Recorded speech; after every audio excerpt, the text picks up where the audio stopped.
여러분들 학습 자료에는 오늘 아침에 올렸습니다. 그래서 여러분들이 뭐 지금 노트북 갖고 온 친구들은 다운받아 볼 수 있고요. 나중에 출력해서 보기 바랍니다. 오늘도 이어서 스포츠 방송 규제, 정부 혹은 국가가 스포츠 방송과 관련된 부분에 대한 제한을 하는 경우가 있더라. 특히 EU, 유럽 쪽, 그다음에 호주가 좀 강하게 존재하고 있고요. 한국은 그렇게 심하게 존재하지는 않는 것 같습니다. 뭐 보편적 시청권이라는 측면에서 얘기하고 있지 다른 측면에서는 큰 것이 없다. 특히 스포츠에 대한 시청률이 높고 또 스포츠가 강한 국가들에서는 그 나라의 사회문화적 특성, 방송 환경, 구조 이런 것을 고려해서 어떤 스포츠 컨텐츠 프로그램에 대해서는 지상파가 먼저 협상을 해서 중계권을 획득하도록 유도하고 있습니다. 그러나 지상파가 그 많은 것들을 다 수용할 수는 없겠죠. 지상파도 자기네 나름대로의 다양한 장르를 가지고 있기 때문에 제한적으로 스포츠를 방송할 수밖에 없다. 물론 인기 최고 스포츠 컨텐츠라고 생각할 때는 방송에 뛰어들겠죠. 중계권에 뛰어들겠지만 모든 것을 그렇게 다 할 수는 없겠죠. 심지어 우리나라 보면은 최근에 있었던 것 중에 하나가 KBS 제1TV 즉 광고가 없는 채널에서 스포츠를 종종 중계하더라. 물론 씨름 같은 경우는 이해를 합니다. 워낙 시청률이 낮고요. 정책적으로 TV 중계를 하는 컨텐츠를 할 수 있겠죠. 뭐 시청률이 존재하는 게 아니겠죠. 오히려 씨름협회에서 KBS에다 돈을 주고 KBS가 아마 그럴 겁니다. KBS가 일부 어떤 중계하고자 하는 비용이 발생하기 때문에 그러한 비용 부분을 받고 중계하는 현상들이 있었는데 기아 비슷한 예로 지난번은 프로농구 결승 경기도 제1TV에서 아마 5시에 한 걸로 기억나고요. 아마 슈퍼매치라고 수원에서 했던 거 수원과 FC 서울 경기도 제1TV에서 했죠. 제1TV 맞습니까? 우리도 저차도 잘 안 보는데 누가 보겠습니까? 예? 스포츠를 공부하는 학생들조차도 잘 안 봐요. 슈퍼매치. 그래도 조금 어디서 했나 잠깐 6대1 냈으니까 좀 중간에 골장면 정도 봤겠죠. 하이라이트로 봅니까? 하여간 뭐 시청률이 한 2% 남짓 나왔습니다. 참 그렇기 때문에 제2TV라든가 SBS나 MBC나 지상파가 뛰어들 수는 없겠죠. 토요일 오후에 웬만한 재방본에도 한 4, 5%가 나오는데 수원까지 가서 상당 부분 중계 제작하는 비용이 발생하기 때문에 그래서 K리그 같은 경우는 뭐 정확하게 들리는 얘기는 없지만 상당 부분 중계할 때 K리그 쪽에서 중계 비용을 보존하고 있습니다. 야구랑 전혀 딴판이죠. 왜? 그런 부분이 있다. 그래서 순수한 의미에서의 시청률과 어떤 중계권료 생각할 때는 넘버원 프로야구 아마 넘버2가 아마 KLPG 같아요. KLPG 워낙 많죠. 그 다음에 배구랑 농구는 좀 차이가 있습니다. 네, 그런 게 있고요. 여러분들 이런 부분에서 어떤 정부가 킬러 컨텐츠인 경우 가능한 많은 사람이 볼 수 있는 소위 말하는 보편적 시청권이라는 시각에서 규제를 하고 있다. 뭐 이런 거 여러분들 지난 시간에 얘기했지만 프로야구 중계권 크게 상승하고 있다. 많이 크게 상승한다는 얘기 뭡니까? 역시 많은 사람들이 보고 있다. 또 인터넷 모바일에서도 또 많이 보고 있다. 이런 측면에서의 어떤 중계권료가 오르죠. 중계권료가 오른다는 얘기는 그만큼 많은 사람이 본다는 얘기는 보편적 시청권의 문제가 제기될 수 있다. 그러나 프로야구 종목 특성상 하루에 5경기 열리는 것을 지상파가 한다는 건 불가능하고 대부분 KBS인데 지금 우리나라 같은 경우 대부분 케이블 페네트레이션 구독률이라고 할 수 있죠. 침투율 케이블이 거의 뭐 90% 이상 모든 가정이 가고 있기 때문에 큰 문제 없다. 즉 시청자들이 알아서 선택해서 보면 되는 시각이죠.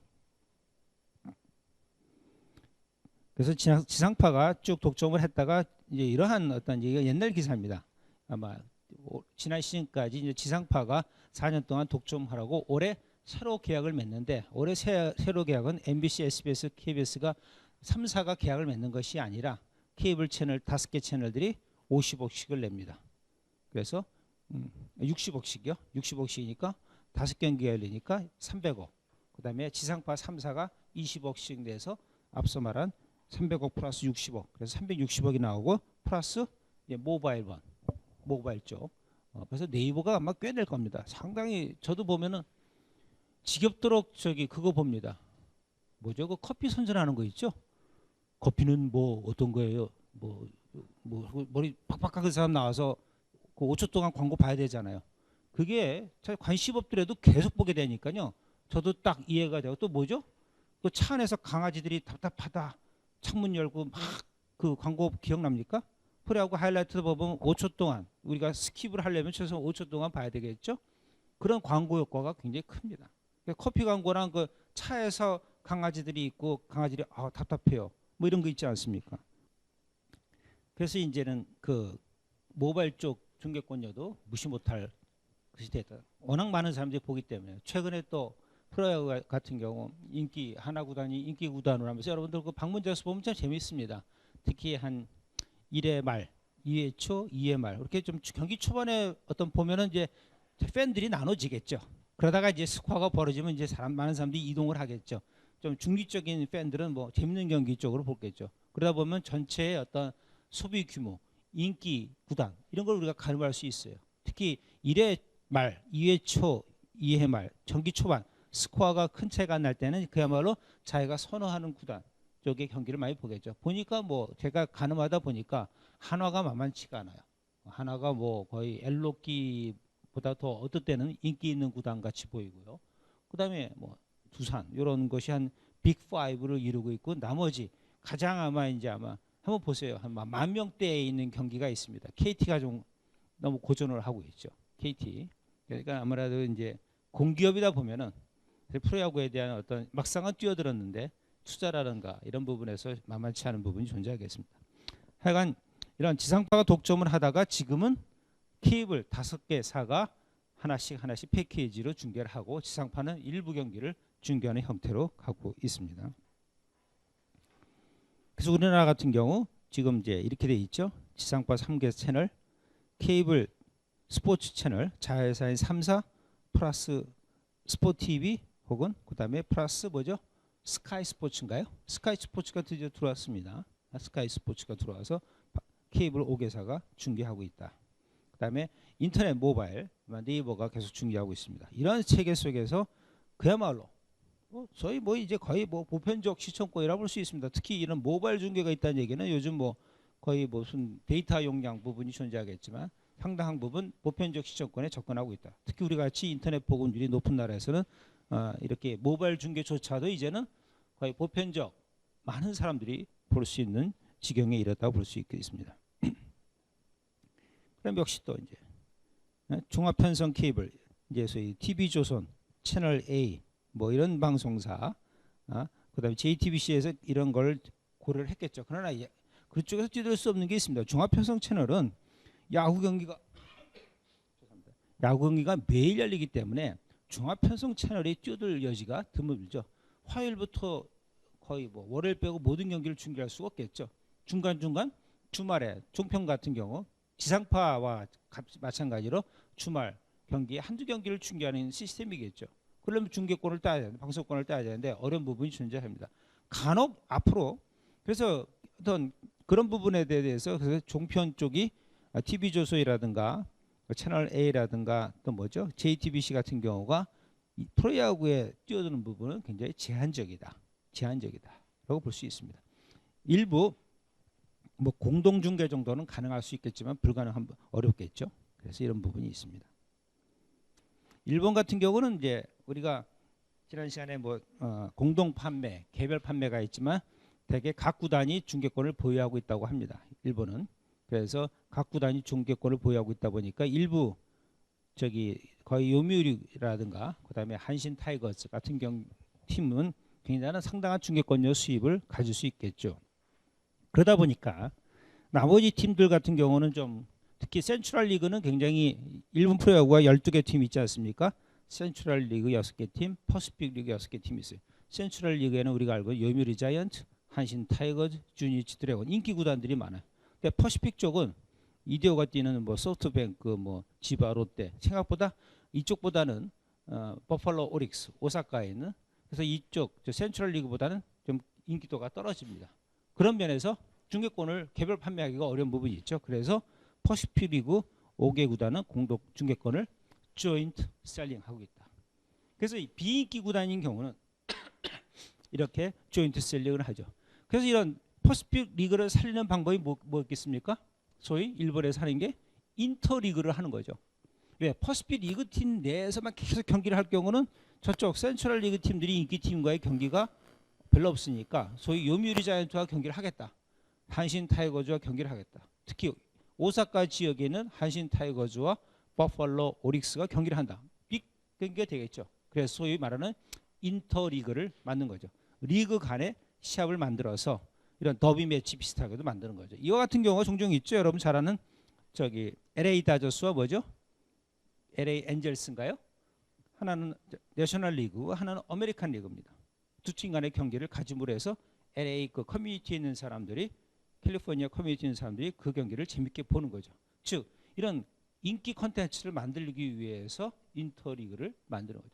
쉽게 말해서 우리나라가 10개 구단이지만 아직 우리는 그냥 단일 리그 체제로 가지만 A 리그, B 리그를 나눌 경우 서울팀을 분명히 LG와 두산을 분리할 겁니다. 분리해버리면 LG와 두산의 매치 수가 어떻게 돼요? 굉장히 줄어들겠죠. 이것도 빅카드인데 그러니까 우리는 쉽게 이런 인터리그, 리그를 쪼개서 양리그로 만들 수 있는 여지가 안 되죠. 무슨 말인지 알겠습니까? 그러니까 단일 리그로 갈 수밖에 없는 이유가 존재합니다. 가장 킬러 컨텐츠 LG 대 두산, 두산 대 LG 경기가 두 팀을 리그를 다른 리그로 소속시켜버리면 양 리그에서 경기하는 경우가 굉장히 적죠. 두 팀 간의 경기 수가 줄어듭니다. 그래서 팀을 늘리는 것이 능사는 아닙니다. 쉽게 말해서 지금은 그래도 팀들 간에 18경기로 많이 늘려놨죠. 그러나 과거에는 6개, 7개 팀일 때는 특히 6개나 8개의 팀 간의 경기가 뭐 20경기까지 된 적이 있습니다. 그 20경기라는 얘기는 LG 대 두산 경기 몇 경기? 20경기까지 된 거예요. 근데 작년 같은 경우는 LG 대 두산 경기가 13경기밖에 안 됐나? 14경기밖에 안 됐어요. 왜? 홀수고 뭐 여러 가지 경기 수가 많지 않았기 때문에. 즉 그렇다는 얘기는 상격보다 팀이 많을수록 어떤 그러니까 인기 팀 간의 경기 수는 줄어드는 거죠. 그다음에 재미없는 팀과도 상당수 늘어야죠. KT가 잘해주면 좋은데 KT가 계속 지금으로 만약에 2, 3년 시즌 간다 그러면 굉장히 리그 전체에도 역시 문제가 되는 거죠. 우리가 늘 얘기했듯이 스포츠 산업이라는 것은 경쟁력 있는 적절한 경쟁력, 최소한 승률 4할까지 되는 상대방이 존재해야 재밌는 겁니다. 상대방의 승률이 1할이다 그러면 뭐예요? 반드시 이겨야 되는 팀이야. 오히려 KT전 때 올인을 하는 거예요. KT는 힘든 거야. 반드시 모든 팀들이 이겨야 되니까. 예? 승률이 1할 경우는 칠 수도 있는 건데 이런 부분에서 여러 가지 이제 문제가 발생할 수 있겠죠. 그래서 이런 일본 NPB가 뭐죠? 뭐 약자입니까? 니폰 프로페셔널 베이스볼이겠죠. 예. 이제 우리가 이제 보편적 시청권을 한번 좀 점검해 볼 필요가 있다. 그래서 이제 여러 가지 보면은요. 뭐 국가별로 보편적 시청권에 대한 컨셉이 틀릴 수밖에 없습니다. 채널이 너무 많은 나라 같은 경우도 있고요. 채널이 제한된 나라, 특히 지상파 채널이 뭐 제한되어 있는 나라, 영국 같은 나라에서는 인구의 95%이 시청할 수 있도록 있어야 된다 이거죠. 그래서 올림픽 같은 경기 BBC나 ITV가 나눠서 중계를 합니다. 그러니까 올림픽이나 이런 경기를 BBC가 다 중계할 수가 없겠죠. 그 많은 그 올림픽 이벤트가 많다. 그러다 보니까 ITV한테도 일부를 주고요. 일본 같은 경우도 그렇겠죠. 그다음에 프랑스는 특별한 어떤 규정이 없다고 그럽니다. 독일은 전 가구의 3분의 2 이상이 수신 가능한 소위 말해서 올림픽이라든가 월드컵 경기 이런 경기가 다 규제하고 있죠. 지상파에서 중계하는 건데 보통 3분의 2 이상이 수신 가능한 그래서 이런 거 있다. 그러나 이제 3분의 2 이상의 수신이 가능하다 그러면 케이블도 관계없다 이거죠. 플랫폼은 구분하고 있지 않다. 지상파가 하던 유료방송이 하던 전 인구 전 가구의 3분의 2 이상이 수신 가능하다면 굳이 문제가 없죠. 이런 기준이 만약 한국에 적용되면 뭐예요? 우리는 뭐 어느 플랫폼이 중계하더라도 뭐 소위 말하는 보편적 시청권에 되겠죠. 자, 미디어 플랫폼이 뭐 있습니까? 지상파 있고 유료 방송이 있고 모바일이 있다. 생각해 보세요. 지상파, 유료 방송, 모바일 다 3분의 2가 넘죠, 지금. 우리나라 같은 경우. 그러니까 독일의 어떤 그 기준을 적용시키면 한국에서는 어느 미디어 플랫폼이 중계를 하던 보편적 시청권을 침해하는 부분은 존재하지 않겠죠. 그러나 아까 영국 기준 인구의 95% 이상이 시청해야 된다. 이런 기준을 적용할 경우는 어떻게 됩니까? 반드시 KBS 쪽이 KBS나 MBC가 해야 되겠죠. SBS만 해도 95% 어떤 페네트레이션 가구에 다 들어가 있다고 보기 좀 제한이 있습니다. 호주 같은 경우 50% 전체 인구의 50%이 시청할 수 있는 지상파를 통해 중계하도록 한다. 지상파야 되는데 지상파가 채널이 여러 개가 있나 봐요. 즉 지상파를 볼 수 없는 지역, 나라가 크다 보니까 지상파가 안 되는 지역들이 있나 봐요. 그래서 전체 인구의 50% 이상이 시청할 수 있도록 지상파 통해를 중계한다. 근데 사실은 호주 같은 경우가 인구 분포가 다 동쪽, 남쪽에 다 치우쳤기 때문에 거기만 가시청권으로 들어오는 채널은 다 50% 이상이 되겠죠. 미국은 이런 부분에 대한 어떤 규정을 오히려 워낙 자유 경쟁 시장 체제가 강하다 보니까 없습니다. 뭐 ESPN이 중계하던 페이퍼뷰를 중계하던 하겠다. 지금 뭐 5월 2일인가 3일인가요? 메이웨더와 파퀴아노 복싱 경기를 중계하는데 어떻게 중계합니까? HBO에서 페이퍼뷰를 중계합니다. 보려면 어떻게 하라? 돈 내고 봐라 이거예요. 이거 참 미국 사람들 복싱 좋아하는데 얼마나 좋아하느냐? 서울올림픽 때 복싱 경기가 언제 열렸어요? 서울올림픽 때 아마추어 올림픽 복싱 경기도 오전에 열렸어. 왜? 미국 시간에 맞추기 위해서 오전에 열렸어요. 복싱 선수를 자다 눈 뜨자마자 시합을 나가. 근데 육상 경기, 수영 경기, 복싱 경기가 주로 오전에 열렸습니다. 88년도인데 그만큼 복싱 경기에 대한 시청률이 미국 선수가 잘하고 또 많은 미국 가구들이 보고 있기 때문에 오전에 열렸어요. 그런 복싱 경기가 어떻게 열린다? 케이블도 아닌 페이퍼뷰로 열린다. 페이퍼뷰. 그래서 기사 보니까 한 100불 정도 내면 번다고 그래요. 100불 정도. 100불. 우리나라 돈 한 11만 원 가까이 냅니다. 여러분 가정에서 아버님이 이번 나도 복싱 봐야지 해서 11만 원을 긁었어요. 누구 몰래? 엄마 몰래. 네? 엄마 몰래. 이게 좀 가족의 어떤 합의를 도출하기가 쉽지 않죠. 11만 원은 뭐 만만치 않은 돈인데 복싱 경기 하나 보는데 11만 원. 뭐라 그럽니까? 11만 원이 뭐예요? 고기가 몇 근이고, 과일이 몇 상자고 이제 이런 개념으로 나가기 시작하면 이제 곤란해지는 거죠. 그렇죠? 그러니까 한국 사회에서 아직 그런 컨셉이 강하죠. 한 60년대, 70년대 어려웠던 시절이 있기 때문에 모든 걸 뭐에 비교합니까? 고기에 비유하고 과일 상자에 비유하는 것들이 어른들한테는 존재합니다. 아직도. 그렇죠? 뭐 저녁을 뭐 먹었다 해서 두 사람이 먹었는데 돈 10만 원 나왔다. 그러면 나이 드신 분들 돈 10만 원이면 돼지고기가 몇 근이고 맛있는 과일이 몇 상자인데 뭐 이런 개념으로 갑니다. 쌀이 뭐 어떻게 나가고요. 그래서 300만 가구가 번다고 그럽니다. 300만 가구가 보니까 100불 정도 낸다고 300만 가구가 신청이면 이제 되겠죠. 그럼 100불 내니까 거기서 3천억 달러. 아니요. 3천억 원인가요? 3천억 원. 3,300억 원이 일단은 구독료로 수입이 들어오고요. 보니까 입장료도 뭐 대단합니다. 뭐 한 라스베가스의 뭐 MGM 어디입니까? 뭐 어디 거기서 한번 몇천 명 들어오는 데입니다. 그 입장료도 뭐 수백억, 수천억, 뭐 경기장 링사이드 같은 게 뭐 우리나라 돈으로 몇백만 원 하니까요. 기타 비용. 그다음에 아마 그 HBO는 그렇게 광고가 많이 안 될 겁니다. 어디 300만 가구가 본다는 얘기는 시청률이 얼마예요? 미국 가구가 한 3억 한 2천만, 그러니까 1억 가구가 됩니다. 미국 가구 수가 한 1억 가구 돼요. 그래서 슈퍼볼이 한 4천만, 4,500만 가구가 봅니다. 그러니까 1억 가구 가운데 4천만, 4,500만 명의 가구가 본다니까 소위 말하는 시청률은 40%대가 나오는 거죠. 근데 1억 가구에서 아까 300만 가구만 서브스크라이브, 구독해서 본다는 얘기는 3%? 3%죠? 3% 시청률이 3%야. 근데 시청률은 3%지만 그거 보는 사람들은 그런 부분에서 아마 광고 시장은 그렇게 크지 않을 수도 있어요. 그래서 이런 것들이 존재합니다. 그래서 미국에서 보편적 시청권 운운하면은 그 의미가 없고 그렇게 얘기하는 사람이 오히려 헌법을 위배한다. 자유시장 경제 질서를 반하는 위헌적 사례가 될 수도 있다고 합니다. 한국에 우리가 유료 방송은 거의 상당 부분 대부분의 가구가 보고 있습니다. 근데 그 플랫폼을 보니까 형식으로 보니까 되게 케이블 TV 채널이 많고 유성 방송 소위 말하는 스카이라이프 KT에서 하는 스카이라이프가 있고 KT 올레 이게 무서워지는 거죠 지금. 유료 방송 중에 KT 쪽이 거의 한 20몇 프로가 되고 있고 SK 브로드밴드 저희 집은 SK 뭐 다 묶어서 이거 보고 있는데 8% 불고 U+ 이랬습니다.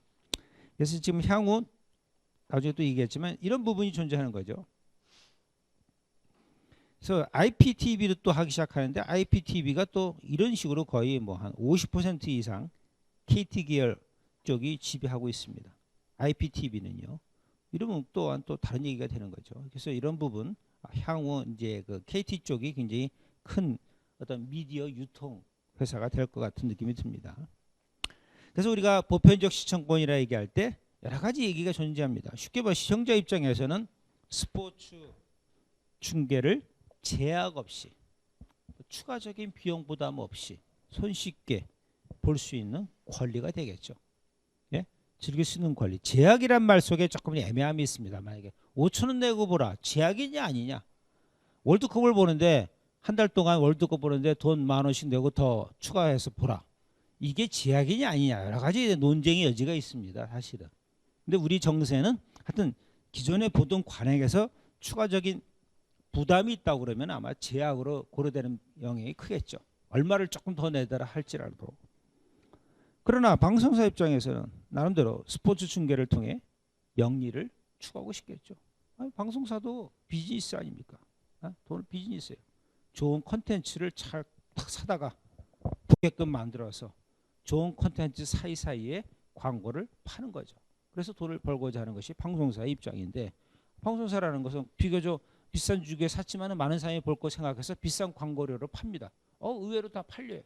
그래서 중계권 산 값의 이상으로의 광고 수입을 얻는다 그러면은 괜찮은 비즈니스겠죠. 그래서 이런 부분이 존재하는 겁니다. 그래서 이런 것 사이에 방송사와 시청 사이에 이런 어떤 이제 마찰, 어떤 갈등 여지가 존재할 수 있겠죠.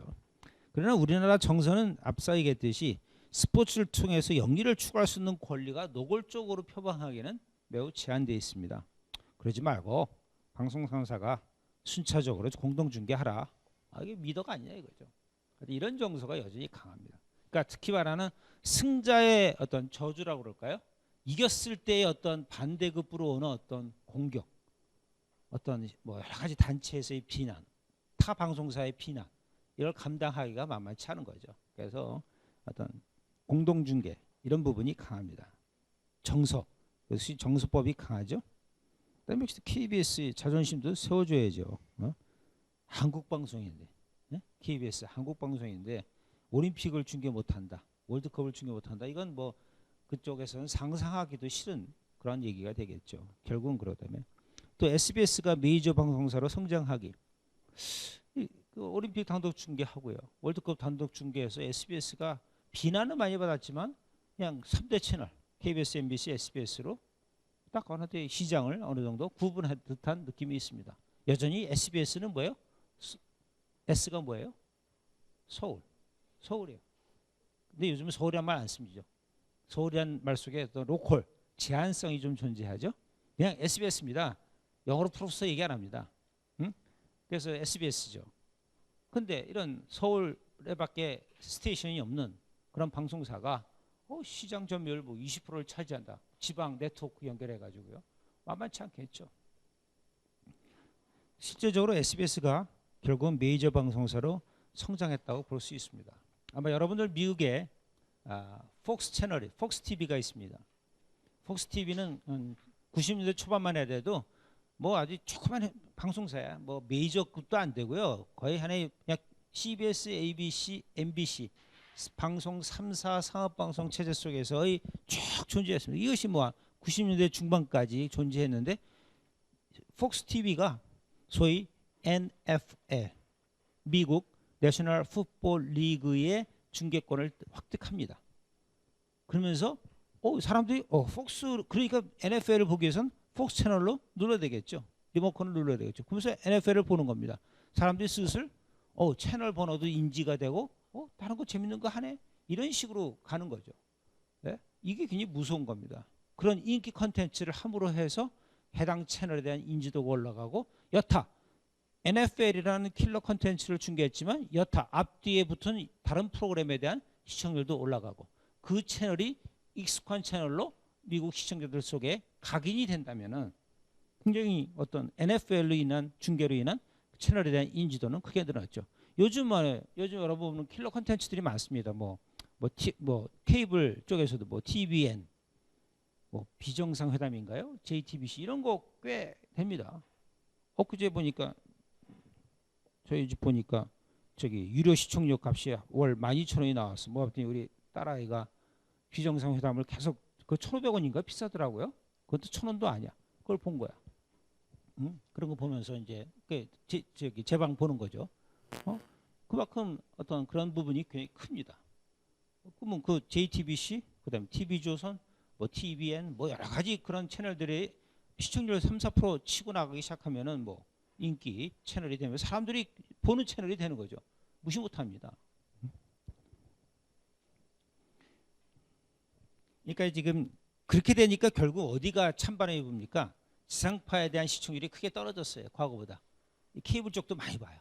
그리고 그냥 조금만 채널 누르면 14, 15, 16, 17화는 뭐야? 다 종편 채널이죠. 그렇게 되다 보니까 뭐가 문제가 생길 것 같아요? 자, 지상파 채널에 대한 시청률이 떨어졌다. 그 찬바람이 어디로 연결돼요? 누가 한번 얘기해 볼까요? 지상파 채널 5, 7, 9, 11 그렇게 되죠? 그렇게 되죠? 여러분 다 5번, 7번, 9번, 11번의 채널에 대한 시청률이 과거보다 이제 20% 넘는 드라마도 안 나오는 것 같아. 네? 사람들이 처음 딱 TV 켜면 어떤 채널 나오냐면 뭐 종편 채널도 나오고 요즘 같은 야구 재미있으면 야구 뭐 케이블 스포츠 채널이 처음 채널도 뜨고 막 누릅니다. 자, 이런 상황 속에서 어떤 피해를 입는 쪽이 어느 쪽일 것 같아요? 여러 가지 원인이 있겠지만 그쪽이 피해를 요즘에 이렇게 사양이 되는 내리막길인 이유가 있겠지만은 어느 거? 자, 제가 얘기한 채널 5, 7, 9, 10일까지 얘기했으면 여러분이 연상이 될 것 같은데 어느 채널들이 이제 고전을 합니까? 5, 7, 9, 11 지금 홀수만 얘기했어요. 짝수 채널은 뭐예요? 홈쇼핑 채널이죠. 같으나 이제 모바일 다 요즘 인터넷 어떤 환경 속에서의 어떤 커머스, 이커머스가 유행을 하기 때문에 이런 TV 보고 하는 부분이 어려운 부분이 있습니다. 물론 그러나 TV를 봐서도 시연이 되는 부분 같은 경우는 여전히 TV 쪽에서 옷 같은 거 무슨 뭐 음식 만드는 요리 같은 거 그러면 막 뭐가 나오고 그렇죠? 그런 부분 존재하는데 지상파 채널에 대한 시청률이 떨어지니까 사람들이 그 사이사이에 대한 어떤 홈쇼핑 채널 보는 경우도 빈도가 줄어들고 그러니까 매출 감소로 이어지겠죠. 이런 부분이 역시 큽니다.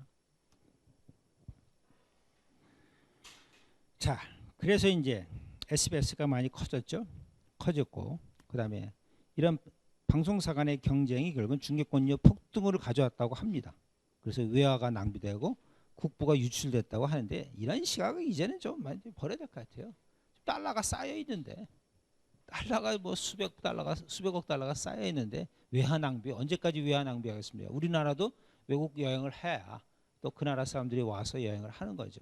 뭐 지나친 외화 낭비 부분이 존재할 수도 있겠지만 이거는 뭐예요? 비싼 중계권료를 내는 과정은 뭐예요? 특히 월드컵, 피파 월드컵이 꽤 비쌉니다. 특히 오히려 올림픽보다 너무 비싸요. 비싼 이유 중에 하나가 뭐야? 월드컵 기간 동안에 대한민국이 어떻게 변해요? 한 달 동안 모든 게 월드컵 분위기로 가요. 그렇죠? 외국에 비해서 외국은 그냥 게임만 보고 그런 분데 우리나라는 뭐야? 월드컵 특집 프로가 한두 개가 아니야. 모든 것이 이미 월드컵 전부터 월드컵 무드가 형성이 돼. 메이저 채널도 9시 뉴스, 8시 뉴스에 월드컵에 관한 이야기를 해. 대한민국이 월드컵에 올인하는 사회가 되어 있어요. 이거를 뭐야? FIFA가 알죠. 그러니까는 중계권료가 비쌀 수밖에 없는 거죠. 그냥 잠깐 보는 거다. 여러 스포츠 중에 하나를 보는 거다가 아니죠. 심지어는 뭐 다 중단까지 합니다. 그렇죠. K리그 중단할 수밖에 없고, 뭐 야구도 이제 사람들이 잘 안 가고, 그런 마당에 뭐 대한민국이라는 나라가 코리아라는 나라가 올인하는구나. 시청률이 장난이 아니구나. 이런 분위기가 있다면은 뭐예요? 굉장히 비쌀 수밖에 없죠.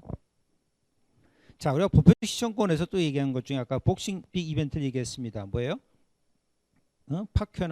파큐너와 저기 메이웨더의 경기가 피포뷰로 간다. 이거 뭐 보편 조건은 굉장히 거리가 멀죠. 그것도 거의 100불에 해당하는 돈을 내야지만 보는 겁니다. 그다음에 EPL 시청 상당수 경기 뭐 BT, 브리티시 텔레콤이라는 자기가 통신 회사를 쓰던가 그쪽 브로드밴드, 그쪽 인터넷을 쓰던가 혹은 이 스카이 채널을 유료로 구독하던가 해야지만 EPL 경기를 볼 수 있어요. 아니면 동네 펍에 가서 간단한 맥주 한 잔 사 먹어야지만 EPL을 보는 거죠. 철저히 보편적 시청권과는 거리가 멀죠. 그러나 영국 사람들한테 이 축구 경기, 프로 축구 경기는 철저히 올림픽에 버금가는 자신의 나라, 굉장히 버금가는 빅 이벤트죠. 매주 그 하나의 삶의 패턴 속에서 주중 혹은 주말 경기를 보는 건데 이것이 뭐예요? 유료 채널 또 유료 브로드밴드 쪽에서만 볼 수 있다는 얘기입니다. 또 다저스 경기, 다저스가 홈에서 하는 경기가 되게 많습니다. 81경기를 81경기죠. MLB 81경기를 홈에서 합니다. 162경기 가운데 절반인 81경기를 홈에서 합니다. 홈에서 할 경우 그 많은 경기, 캘리포니아에 있는 또 LA 지역 커뮤니티에 있는 사람들은 뭐예요? 그거 보고 싶겠죠? 자기 지역에 있는 인기 프로야구 팀 경기인데. 근데 그걸 볼래도 역시 특정 브로드밴드를 써야지만 왜? 지상파가 중계를 안 하니까. 지상파가 한 메이저리그 팀을 중계할 수 없겠죠. MBC, CBS 전국 네트워크에서 LA 다저스 경기는 웬만해서 못하죠. 주말에 다저스와 뭐 양키스의 인터리그 경기가 있다. 그러면 뭐 뉴욕 팬, 캘리포니아 팬들이 보니까 지상파가 중계를 하겠지만 그 많은 다저스의 홈 경기는 다 유료 채널에서 중계가 됩니다. 페이 TV에서. 그런 경우 그 채널을 가지고 있지 않는 다른 브로드밴드를 쓰는 우리 집의 브로드밴드는 AT&T다. 너희 집의 브로드밴드는 뭐 딴 거다. 다 브로드밴드가 틀리겠죠. 그래서 이런 부분에서 다저스 경기 시청도 캘리포니아에 있는 사람들 다 쉽게 보는 건 아니다. 돈 내고 봐야 된다. 얘기입니다. 추가로. 또 ESPN이 독점 중계하는 경우가 종종 있습니다. 물론 ESPN은 기본적인 어떤 유료 채널 기본 패키지에 들어서 큰 비용 부담 없이 다 볼 수가 있어요. 그럼에도 불구하고 ESPN은 100% 가시청이 아니겠죠. 굉장히 그 케이블 구독 그 율이 높다 할지라도 상당 부분 또 안 보는 가정도 많습니다. 그런 부분에서 있을 때 독점 중계한다 문제가 될 수 있겠죠. 즉 이런 부분에 대해서는 소위 말하는 보편적 시청권에 대한 얘기가 나올 때 상당 부분 제한적으로 문제가 될 수 있죠. 그러나 아까 얘기했듯이 ESPN 다저스 복싱 경기 다 어디서 열리고 있어요? 미국에서 열리는 거니까 미국 채널이다 보니까 그에 관한 규제가 전혀 없는 거고 오히려 보편적 시청권을 빌미로 뭔가 방송사와 스포츠 쪽을 규제하는 건 오히려 위헌이다. 시장 자유 경제 질서를 어떤 규제하는 오히려 위헌적 요소가 있다는 게 미국적 시각이고요. 영국같이 비교적 보편적 시청권에 대한 엄한 기준 95% 올림픽 그다음에 FA컵 월드컵 이런 경기 같은 경우 본선 경기 윈블던 테니스 이런 것도 BBC나 ITV가 중계하고 만들었지만 EPL의 경기는 케이블 위성 TV가 중계하고 있다. 이런 부분은 상당히 우리가 보편적 시청권의 문제에서 좀 예외적인 어떤 현상으로 볼 수 있는 겠죠. 여전히 여기에 우리가 논의되는 것은 스포츠 중계권, 스포츠 중계 그 권은 방송사의 사유자인 건 분명해요. 방송사가 가는 자기네 어떤 프로퍼티야, 자산이야. 그렇죠? 자산이죠, 프로퍼티죠. 우리가 이 중계권을 가졌어, 권리를 가졌어. 그런 어떤 사회적 재화냐? 많은 사람들이 보는 거다. TV로 쉽게 많은 사람이 볼수록 공공의 어떤 이익, 행복은 커지는 거 아니냐 하는 그런 개념에서 여전히 상충이 되겠죠. 그래서 어느 쪽으로 가야 되느냐? 이거 방송 산업도 커지려면은 비즈니스적인 요소를 우리가 계속 장려해주고 그것도 너무 지나치게 규제하면 안 되겠죠. 그러나 역시 또 많은 사람들이 봐야 되는 거 아니냐?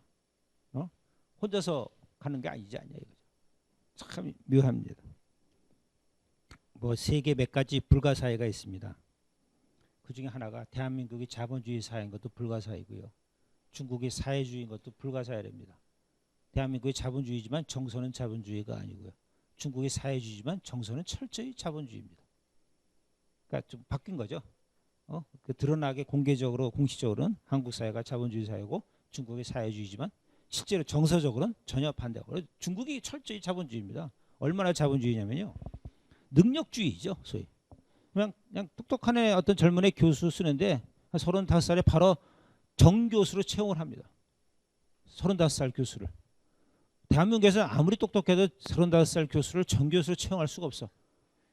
어시스턴트 프로페서, 조교수부터 시작해. 저는 평생 조교수예요. 어?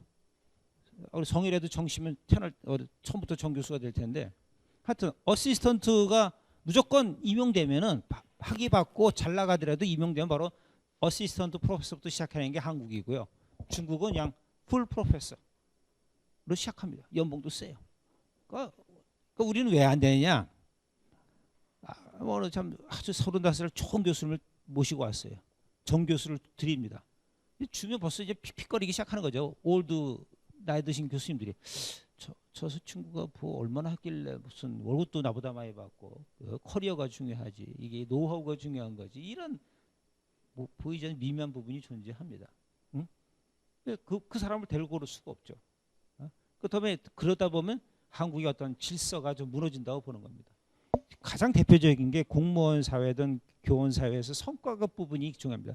공무원들도 성과급이 존재하는데 뭐예요? 정서는 뭐예요? 성과급 예산이 나왔어요. 우리나라 정서는 뭡니까? 성과급이 1억이 나왔어. 100명이 있어. 직원이. 랭킹을 매서 1위부터 100위까지 매겼어. 그럼 얼마를 주면 좋을 것 같아? 자, 성과급이 1억이 나왔어요. 직원은 1위부터 직원은 100명이야. 평가를 했더니 1등부터 100등이 매겼어. 1등 얼마 주면 좋을 것 같아? 성과급 예산이 성과급 예산이 1억이 나왔어요. 그러면 1등 한 사람한테 얼마 주면 좀 괜찮을 것 같아요? 1,000만 원 줄까요? 2천? 그다음에 50등 한 사람은 더 어떻게 해? 주지 마? 줘야 돼? 주지 말아야 돼? 조금 줘야 돼? 네? 자, 결국 뭡니까? 우리나라 정서는 n분의 1. 100만 원에 딱 맞추고 1등 안에 한 150 주고 꼴찌 한 사람 50만 원 주는 걸 결론을 냅니다. 그러니까 1등 해도 150, 꼴찌 해도 50이야. 근데 1등 하기 위해서는 진짜 무지하게 열심히 했어. 이 사람이 어떻게 해요? 아, 열심히 해야 크게 얻는 게 없구나. 그 다음에 또 1등을 해요? 무지하게 열심히 일했겠죠? 자기한테 오는 건 뭐야? 플러스 100만 원 뿐이야. 근데 몸은 벌써 이제 야근 많이 하고 일 많이 하다 보니까 힘든 거야. 이 사람이 굳이 그럴 이유가 없죠. 그러면 그 사람한테 만약에 이제 한 1,000만 원, 2,000만 원을 준다. 열심히 하겠죠? 그럼 벌써 시기가 나타나기 시작하고 조직 문화가 막 살벌해지기 시작합니다. 이제 야, 제가 1등인데 다음에 좀 제 서포트하지 말아야지. 이게 참 어렵습니다. 응? 그러니까 결국은 어떤 그 n분의 1 사회의 그런 메커니즘이 굉장히 강하게 작용하고 있어요. n분의 1.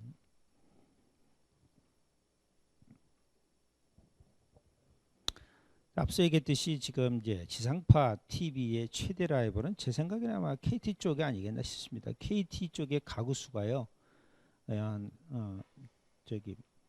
그 IPTV와 일반 아날로그 쪽 IPTV와 유성 TV도 합해서 400만 가구랍니다. KT가 420만 가구라면 대한민국 가구가 한 2천만 좀 1,800, 2천만 가구 되는데요. KT가 상당한 시장 지배력을 갖기 시작한 거죠. 그래서 지금은 유통 분배 회사지만요, 슬슬 뭐예요? 이제 생산자가 될 수다. KT가 생산하는 부분이 존재합니다. 지금 이미 그렇게 시작했죠. LG U+가 하는 게 뭐예요? HBO인가요? 선전 나오지? HBO 그 영화, 미국의 홈 박스 오피스라고 영화 채널이 있습니다. 유료 채널이죠. 페이퍼뷰로 이루어지는데 그거를 뭐예요? LG U+가 가지고 있어요. 그래서 여러분이 LG U+로 브로드밴드를 해버리면은 인터넷으로 집에서 모바일로 볼 수가 있는 거죠. 뭐예요? HBO 영화를. 자, 그러면 콘텐츠를 생산하진 않았지만 가져가게 된 거죠. HBO에서 방영하는 각종 영화를 자신들이 콘텐츠를 보유한 거죠. 그러면서 뭡니까? 사람들로 하여금 야, SKT, KT 말고 뭐예요? 우리 쪽으로 하라. U+라. 브로드밴드도 그렇고 모든 인터넷이고 우리 쪽으로 하라 이거죠. 이런 식의 어떤 전략이죠. 근데 뭐 아직은 그게 뭐 어필을 안 하겠지만 계속 좋은 콘텐츠를 갖기 시작하면은 대단하게 되는 거죠.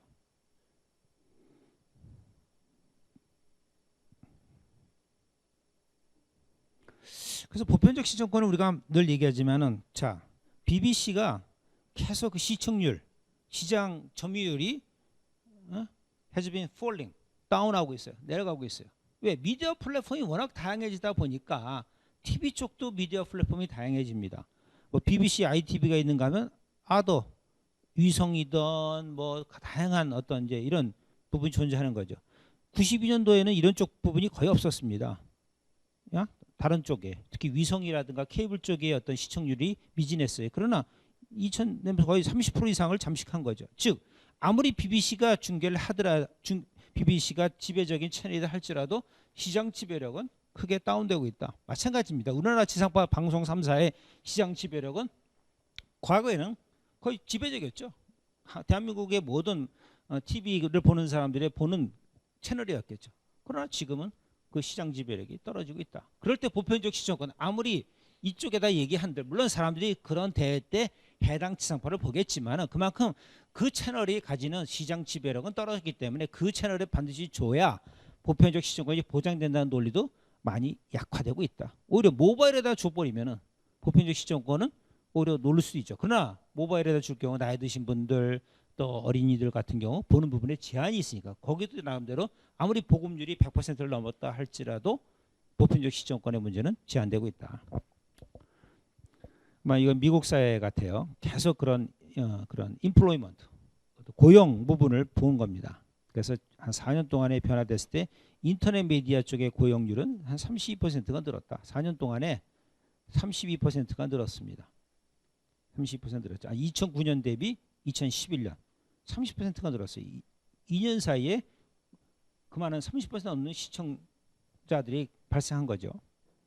고용이 발생한 거죠. 잡지 감소, TV 쪽은 그냥 쏘쏘, 그냥 현상 유지 겨우 하는 정도고요. 라디오는 크게 감소했습니다. 다른 케이블 TV도 그냥 쏘쏘, 오히려 조금씩 줄어들고 있습니다. 즉 인터넷 쪽의 미디어는 계속 고용이 확대되고 있다. 그러면 이제 인터넷이 오히려 보편적 시청권과 관련된 기준을 자리 잡는 하나의 기준도 될 수 있다. 앞서 얘기와 비슷한 거죠. 이런 부분, 다른 미디어. 그래서 여러분 아시다시피 영국에서 미국에서 보면요,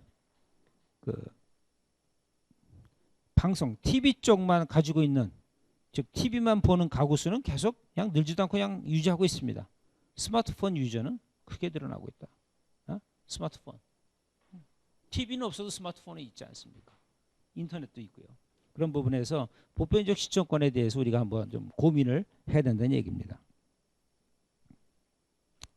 미국 얘기 또 우리가 생각해 볼까요? 미국 쪽 보면은 이제 소위 말해서 ABC 경기 지난 시간에도 얘기한 것 같은데 ABC에서 ESPN으로 갔습니다. 미국 사람들이 30몇 년 동안 월요일 저녁이면 즐겨 보던 먼데이 나잇 풋볼이라는 축구 미식축구 경기가 ABC에서 지상파 채널에서 ESPN이라는 유료 채널로 이전을 했어요.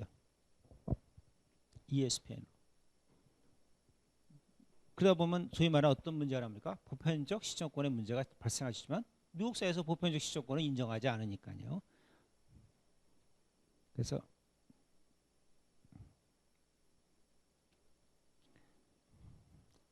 실질적으로 월요일 하던 것이 지상파에서 어디로 갔다고 그랬어요? 케이블로 갔다고 그랬죠.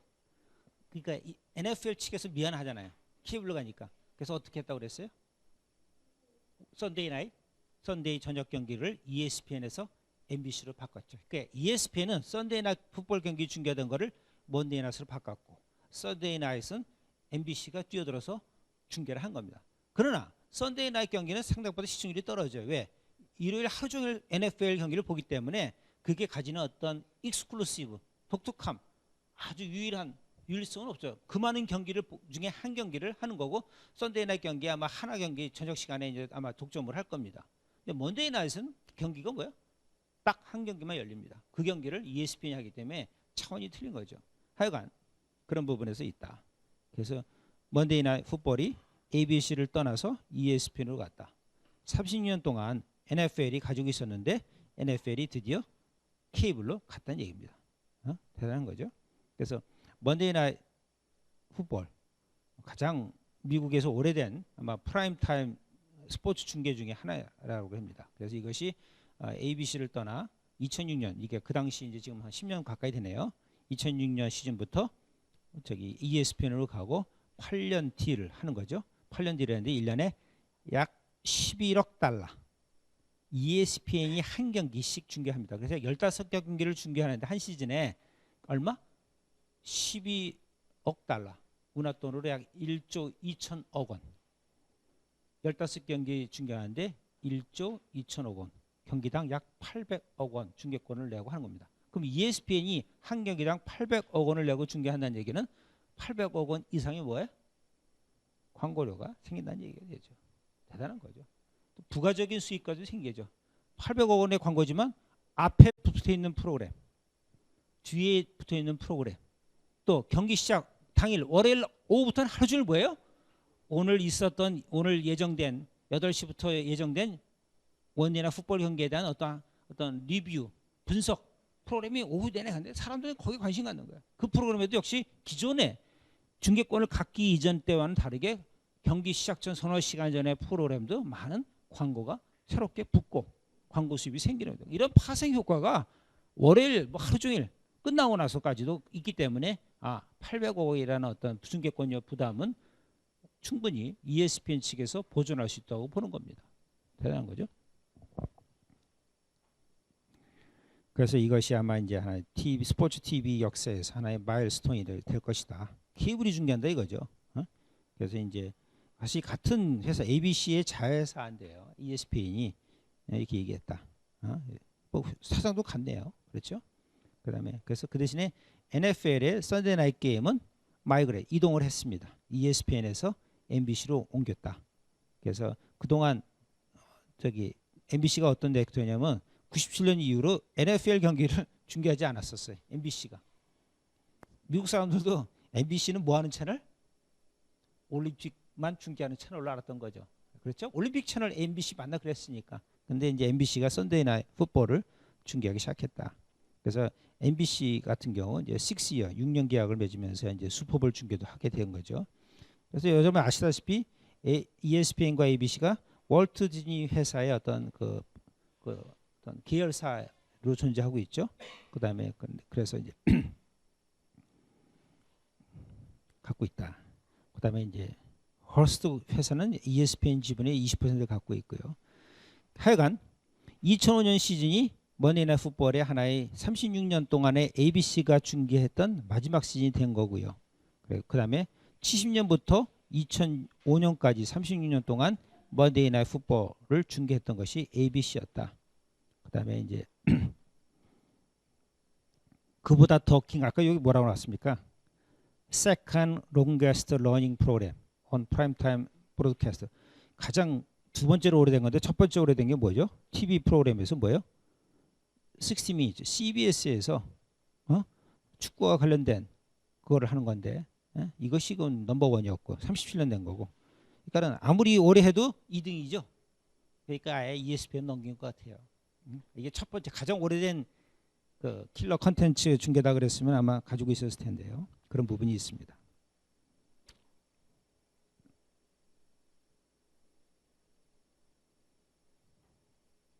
그다음에 앞서 얘기했듯이 이렇게 ABC에서 ESPN으로 먼데이 나이트 풋볼이 옮겨졌습니다.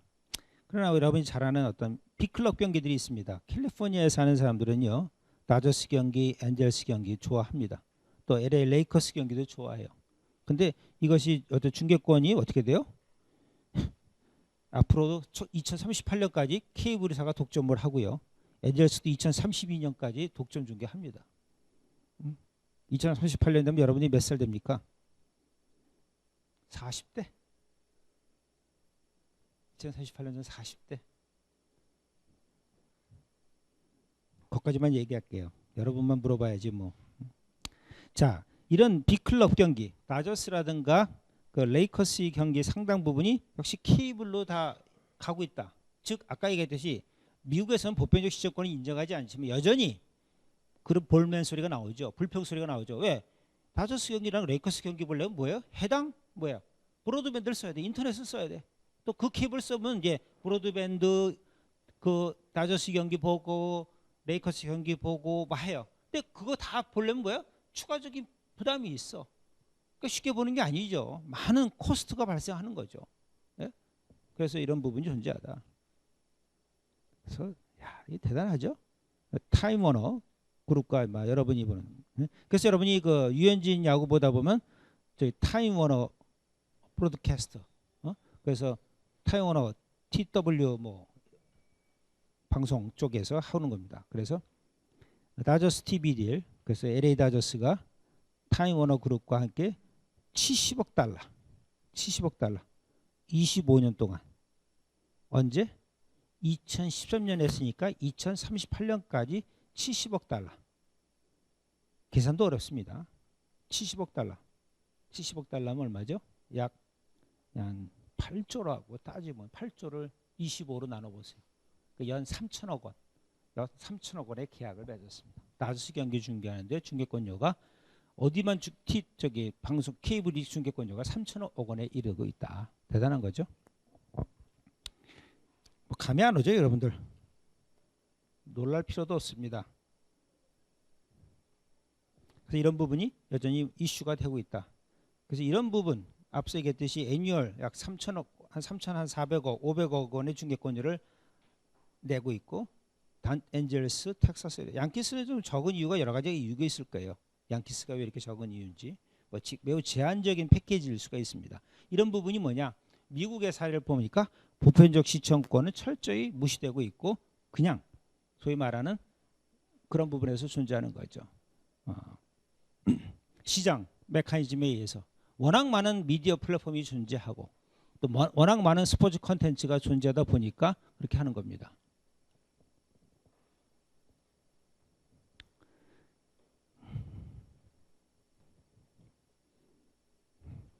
한번 볼까요? 미국의 TV 가구 수, 하우스홀드가요. 1억 1,500만 가구라고 합니다. 1억 1,500만 가구의 하우스홀드가 있어요. 그 가운데 탑 10, 탑 100에도 TV 프로그램을 본 겁니다.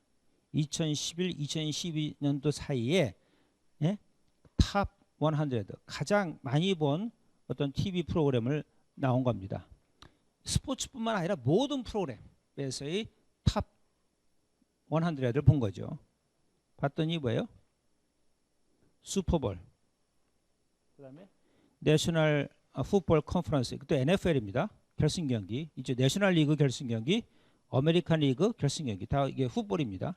그다음에 플레이오프 경기, 썬데이 일요일 날, 그다음에 와일드 카드 경기 다 AFC 다 이게 풋볼 컨퍼런스 풋볼입니다. 그다음에 6위인가 아카데미 상, 그다음에 그래미 상 받은 것이 한 시청률이 거의 한 20몇 프로 나온 거죠. 그러니까 자, 즉 보면 우리가 그다음 대부분 또 NFL 경기, NFL 와일드 카드, 슈퍼볼, 프리게임 쇼, 썬데이 경기, NFL 목요일 경기, 비로소 월드 시리즈 경기 마지막 7번째까지 경기가 가니까 15%에 가까운 시청률이 나온 겁니다. 만약에 한국 시리즈를 최고 인기 구단이 7차전까지 간다 그러면 우리나라도 한 10몇 프로 나올 겁니다. 10% 넘을 겁니다. 자, 이렇게 나왔는데 이 100 가운데 다 뭡니까? 대부분 다 뭐예요?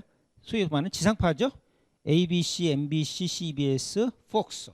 그 중에 3개가 존재합니다. ESPN이 중계한 미국 미식축구 대학 결승전 경기를 ESPN이 중계했고요. 또 미국 미식축구 대학 축구 경기의 로즈볼 경기, 캘리포니아 그 LA의 북쪽에 보면 파사데나라고 있습니다. 거기서 열린 로즈볼 경기를 ESPN이 중계했고요. 또 NFL 레귤러 시즌, 또 대학교 피스타볼, 대학교 미식축구 경기입니다. 4개의 경기, 4개의 어떤 그 프로그램은 탑 100에 들었는데 누가 중계했느냐? 케이블이 중계했다는 얘기입니다. 케이블이 중계했다는 얘기는 케이블이 없는 사람들은 매우 제한적으로밖에 볼 수가 없었다. 보편적 시청권에서 여전히 문제가 될 수 있는 부분이 우리 입장에서 보면은 충분히 존재한다고 보는 겁니다. 그만큼 탑 100 내에 케이블이 스포츠 프로그램이 케이블에서 하는 스포츠 프로그램이 들어있다. 매우 재미있는 거라고 볼 수 있겠죠. 자 이제 모바일 시대입니다. 다 모바일 가지고 있어요. 뭐 웬만한 건 그냥 TV 보면서 합니다. 특히 여러분들 뭐래서 저만 거지 TV 보면서요. 뭐 드라마를 보든 뭐 보다가 뭐 집중도가 많이 떨어졌습니다. 뭐요? 한 손에 뭐 들고 있어요? 이거 뭐 기사 검색도 해보고 또 뭐 밑에 자막 보면서 그래? 또 소식 들었으니까 또 TV 보면서 여러분이 하이라이트 잠깐 볼 수도 있겠고 여러 가지 경기를 봅니다. 그렇죠? 그만큼 어떤 TV에 대한 집중도가 떨어져 있고 그만큼 손에 어떤 모바일 시대가 있더라. 그래서 지금 전 세계에 보니까 모바일이 가장 큰 미디어 플랫폼이더라. TV 20억 명에 불과해 아직도. 70억 인구 중에 물론 가구 수로 따지니까 가구는 그것보다 적겠죠. 하여튼 20억 정도의 TV 세트가 있고요. PC는 15. 케이블 위성은 뭐 1억 10억에서 그치고 있고 모바일 가지고 있는 수는 71억 명에 달하고 있다. 대한민국 뭐 거의 뭐 5천만 다 갖고 있다고 보는 거죠. 왜? 두 대씩 갖고 있는 사람들도 많기 때문에. 그다음에 모바일 유저들이 뭐 45, 55다. 자, 이것이 중심이 된 어떤 미디어 플랫폼이라고 그러면 여기서 이에 관한 규정, 규제 부분도 향후 논의될 수 있겠죠. 대한민국 사람 대부분 성인 15세 이상 뭐 65세 이 사람들은 다 모바일을 가지고 있다고 보는 거죠. 그러면 그 모바일 콘텐츠에 대한 보편적 시청권 부분도 존재할 수 있겠다. 그래서 이런 부분이 하나의 이슈가 될 수도 있습니다. 자, 우리가 여러분들이 좀 스포츠와 관련된 부분입니다. 여전히 이런 전 세계에 봤을 때 하나의 디지털 디바이드, 디지털 불평등 문제, 디지털 분리, 구분, 잘 사는 나라와 못 사는 나라의 어떤 디지털의 어떤 보급상의 차이가 존재한다. 그림에서 보니까 진한 파란색은 거의 100% 보급이 되고 있는 거죠. 인터넷 사용 인구 비율이 100%에 달한 나라, 북미 지역, 서유럽 지역, 그다음에 아시아에서 한국이랑 일본 정도, 그다음에 호주, 거의 도시국가 말레이시아나 이런데 뭐 그리고 이런 국가, 소위 말하는 잘 사는 나라들은 거의 인터넷 사용 인구가 100%니까 인터넷으로 통한 다양한 컨텐츠, 스포츠 컨텐츠를 포함한 다양한 컨텐츠에 대해서 소비에서의 불평등이 없어요. 쉽게 볼 수 있는 거죠. 모바일 브로드밴드도 마찬가지입니다. 뭐 120%가 되는 100%가 넘는 나라들이 존재합니다. 역시 북미, 서유럽, 유럽, 그다음에 한국, 일본, 그다음에 호주, 뉴질랜드, 뭐 다 소위 말하는 잘 사는 나라, 그죠? 이런 부분에서 우리가 하나의 그 모바일 브로드밴드에서 유통되는 스포츠 콘텐츠, 인터넷에서 유통되는 스포츠 콘텐츠도 역시 이런 보편적 접근에서의 제한이 있겠죠. 기계가 없는데 어떻게 보느냐 이거죠. 그래서 뭐 여러 가지 데이터가 존재합니다. 그래서 Developed World, 선진국, 잘 사는 나라, Developing World, 자, 발전하고 있는 나라, 개발도상국이죠. 거기에 대해서 인구 100명당 인터넷 유저를 봤더니 선진국은 거의 뭐 70% 80%가 다 인터넷 쓰고 있어요. 극히 노령층, 어린이층 빼고는 다 한다는 얘기죠. 100% 보급률이라는 얘기죠. 그러나 여전히 전 세계 평균은 40%가 못 된다. 39%에 불과하더라. 100명 가운데 39명이 이용하고 있고 저개발국은 개발도상국은 30명 이제 30% 수준이 넘었다. 거기서 잘 사는 사람들은 거의 인터넷 유저가 되겠고 모바일 유저가 되겠죠. 그러나 빈곤층은 여전히 인터넷 매체에서 소외되고 있다. 즉 인터넷 매체에 소외됐다는 얘기는 인터넷 매체의 포함을 통해서 볼 수 있는 다양한 스포츠 콘텐츠들이 제한되어 있다. 심지어는 빅킬러 콘텐츠도 제한될 수밖에 없겠죠. 좋은 자료들 참 많더라고요. 한번 볼까요? 국민소득, 소득에 따라 그렇죠. OECD와 나머지 국가들을 비교해 봤습니다. 그래서 그 픽스드 라인 폰, 고정 여러분 뭐 광속이든 랜이든 어떤 인터넷 선이죠. 인터넷 선 보급률이 OECD 국가 같은 경우는 70%에 이르고 있고요. 개발도상국, OECD 국가가 아닌 나머지 국가들은 이제 20%에 불과하고 있다. 과거에 비해서 격차는 많이 줄었죠. 과거는 7대1이었어요. OECD가 70% 정도의 보급률이면 못 사는 나라들, 이런 OECD 국가가 아닌 국가들은 10% 정도에서 비율이 약 70% 격차가 60% 정도에 이르렀다. 그러나 상당 부분 많은 그 OECD 국가 이외의 그런 국가들도 보급률이 20% 되면서 격차는 3.5배, 20%대 70%, 격차는 50%, 비율은 3.5로 줄어들었다. 뭐 그렇듯 해보면 뭐예요? 많이 개선되고 있다. 즉 인터넷 부분에서의 어떤 글로벌 평등이 과거에 비해서는 이루어졌다고 우리가 거시적 지표에서 볼 수 있겠죠. 과거는 7대1의 비율이었어요. 근데 오늘날 3.5대1. 개발도상국은 많이 한 10에서 20% 늘었고 선진국은 70%에서 고정되고 있으니까 즉 국민소득당 어떤 그 구독률 비율입니다. 문제는 역시 양의 문제가 아니라 질의 문제입니다. 속도를 본 거죠. 그래서 OECD 쪽의 속도는 인터넷 구분 속도는 굉장히 빨라지고 있는데 개발도상국은 굉장히 느리고 있다. 아마 저는 여러분 기억납니다. 1990년대 이제 유니텔 전화선으로 인터넷 쓸 때가 있어요. 전화 쓰지 마 그래요. 전화 쓰면 이게 느리니까 유선으로 전화 쓰지 마 그래요. 그런 식의 그런 시절이 있습니다. 불과 20년 전, 한 17, 18년 전에는 전화선으로 인터넷 했습니다. 그러면 전화 쓰면 이제 이게 한번 클릭하면 한참 돌았죠. 뭐 불과 뭐 20년 전 얘기입니다. 제 학위 논문도 하나의 디스켓에 저장할 수가 없어서 쪼개서 저장했습니다. 이 USB가 뭐 16기가인가 그래요. 근데 그 당시는 플로피 디스크 하나가 뭐 2메가밖에 안 되니까 사진 몇 개 집어넣으면 그냥 그렇죠. 저희 강의 자료 하나가 보통 한 10메가 그런데 그러니까 저장도 안 됐던 시대에 얘기하는 겁니다. 하여간 아무리 인터넷이 있다 하더라도 지뢰 문제에서 속도 차는 과거에는 한 10배 정도 차이가 났습니다. 2001년도에는. 근데 지금은 이 OECD 국가의 인터넷 속도가 엄청 빨라지면서 그 격차는 약 12대 1 큰 차이가 발생하고 있다고 보는 거죠. 그래서 이런 부분을 생각할 때 뭘 볼래도 특히 동영상 같은 부분은 속도 부분인과 가장 민감하지 않습니까? 데이터가 크기 때문에 이런 부분에서 스포츠 컨텐츠에서도 역시 글로벌 디바이드, 글로벌 인이퀄리티 차이가 존재할 수밖에 없다. 영국 같은 경우 다시 한번 들어보면 자 EPL을 보려면 스카이나 BT를 가지고 있어야 돼요. 근데 스카이를 하려면 최소 월 42파운드 문화돈으로 약 7만 원 돈을 내야 돼요. 가장 베이직이에요. 근데 이렇게 내는 사람은 없습니다. 거의 10만 원이 넘습니다. 이렇게 봐야 되고 BT를 우리가 해서 EPL 경기 38경기를 보려면은 월 한 5만 원 가량을 내야 돼요. 기본 패키지죠. 응? 주말에 전화할 수 있고 이거예요. 그다음에 데이터 쓰는 용은 뭐 업투 160메가바이트 브로드밴드 스피드가 이거고요. 이쪽은 좀 느리네요. 스카이는요. 근데 또 데이터 사용량이 있겠죠. 결국은 뭐냐? 영국에서 앞서 얘기했듯이 가장 이 사람들이 좋아하는 EPL을 보려면은 BT 중계나 스카이를 봐야 돼요.